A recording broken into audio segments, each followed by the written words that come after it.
Alright, here we are back in the Stoplight project, and we got our, the last video we got our button working, so when we click on our button, the stoplight goes through its different cycle. Now what would be really cool is if we put a timer on this thing and make it change by itself, and that's actually very easy to do.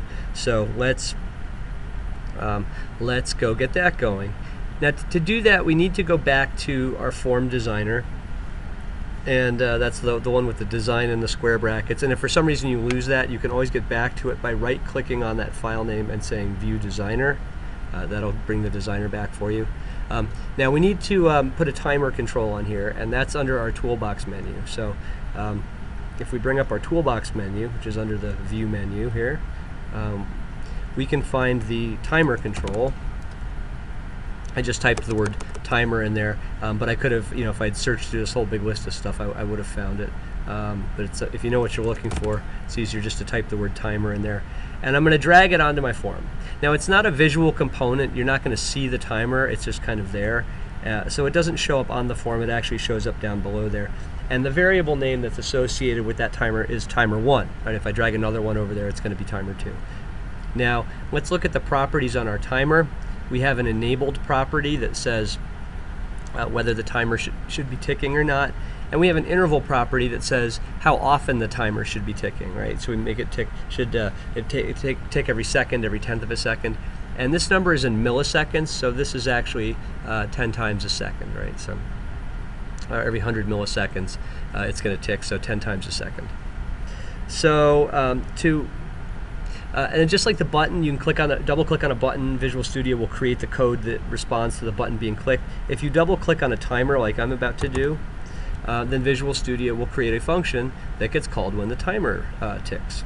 So what we can do is just take our code and copy it and paste it down here in the timer tick function. So whenever the timer ticks, then our code will get run. Now let's go to our form here, and let's just for testing here, let's just turn our timer on. We'll say that it's enabled and run it and just see what happens. Whee! Right, so it's cycling 10 times a second. Not really what we want. Guaranteed to create some fatalities at some busy intersection. So let's go slow that down again. And then let's also let's add a different button onto our form here. So I'm going to bring up the toolbox again, and I'm going to drag another button on here. And I'm going to change its text property to say I'm going to change it from button 2. I'm going to change it to start. There we go. So it's going to say start, and I'm also going to disable my timer. I'm going to set that guy back to not active. So notice that our button had a text property, and we can change that from code just like we can change every other property in code. So let's go down here into the start button and double click on here. And what we can do, let's make an if statement that checks to see whether the timer is running or not. So remember, our if statement is if, and then our parentheses, and then our curly braces. And if the condition between the parentheses is true, then whatever we have between the curly braces will get executed. So let's test if the timer is actually running. So our variable is called timer1, and its property that we're testing is called enabled. Is true, right? So true is actually a keyword built into the language. It's defined as not 0. Things are either 0 or not 0. So if the timer is on, then let's stop the timer. Equals false.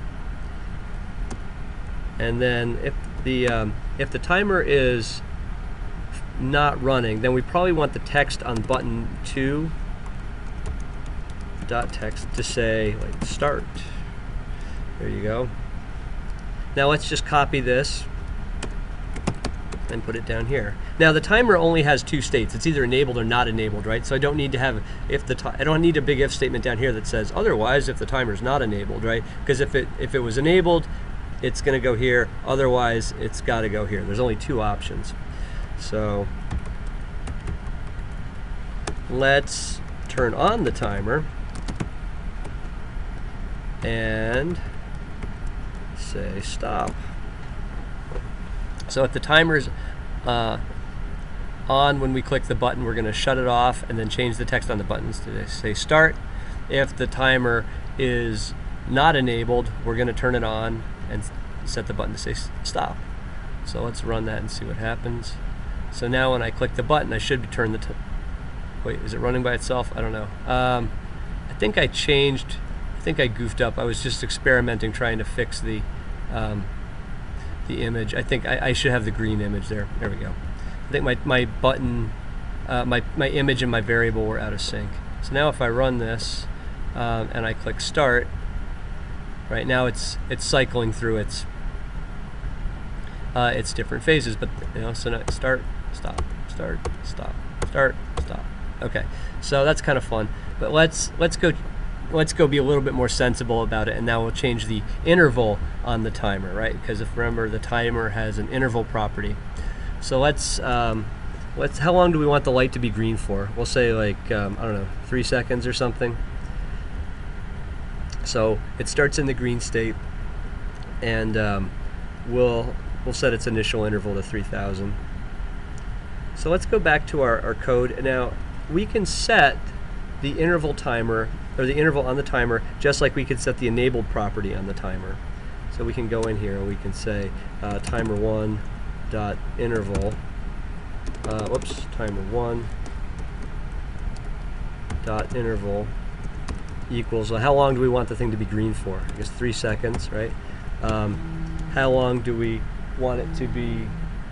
How long do we want the light to be red for? I don't know, 2 seconds maybe. And then how long do we want it to be? How long do we want it to be yellow for? Probably not that long, maybe like 1 second or something. And how long do we want it to be green for? We'll say, I've got this all backwards. How long do we want it to be red for? 2 seconds. How long do we want it to be? There we go.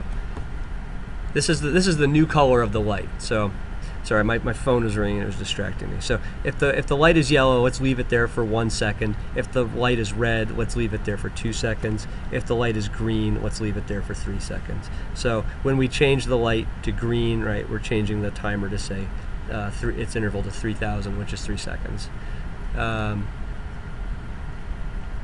So if I click start, now it should be there for 3 seconds.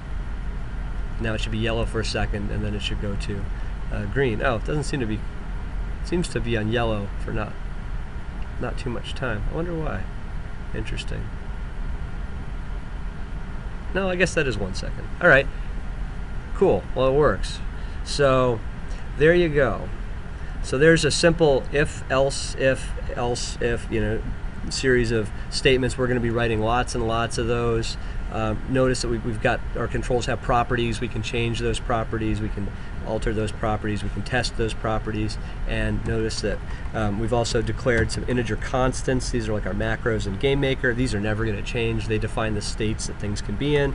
And here we have a variable which can change, right? That's actually going to contain a constant, right? So it's going to be one of those constants that we define. And that's the current state of the light. So there you go. That should help you get your traffic light going, and I'll leave that code right there so you can freeze frame that if you need to copy it.